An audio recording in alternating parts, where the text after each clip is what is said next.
Are there any other parallels that you've seen sort of between your approach and values and Kestra's? A little bit of a personal sort of correlation. Rob has a military background. I have a military background. And this might just be my bias a little bit. So, we tend to see what we know. And if I had to make an analogy, there's a certain sense of pride, or I think caring and intention in everyone's work. There seems to be a very articulate, communicated mission and goal set that everyone's given. And there tends to be an ability for people to provide feedback and an empowerment for once someone's received feedback that they can act upon it. And not to get too deep in sort of the military analogies here, but the United States military is so successful, and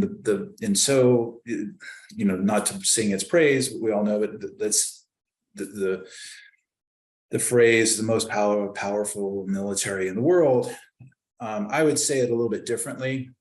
I would say it's the most efficient and effective military in the world, and that's by design, because the people that are in it believe it. And that same sort of feeling, I think, is permeating the company. And the thing that makes the U.S. military so efficient is the empowerment of the individual in the field. And they do that in what the military calls a non-commissioned officer. So this would be someone like a sergeant in the military. And that person, whoever's in charge of that particular group, is empowered to make a decision to move the goal forward.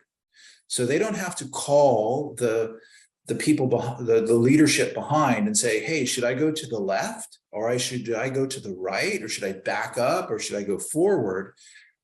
They're trusted with the tools and the equipment. And the leadership is like, listen, you know where we want to go. You know what we want to do. We'll discuss after action whether we went left or right, or we should have gone right or left, or we'll do that later. But when you're in the moment, you're empowered and you're encouraged to just move the ball forward. Take care of the client, take care of the problem, take care of the situation. And that's what I see. I see that things are actually getting done. We're not talking about stuff. Things are not sort of, hey, let's have a meeting about what the meeting's going to be about. This is about, hey, here's a problem, here's some proposed solutions, and then someone's picking that up and trying to solve it. And I think that's, what I'm seeing, and I think that's what I'm gravitating towards.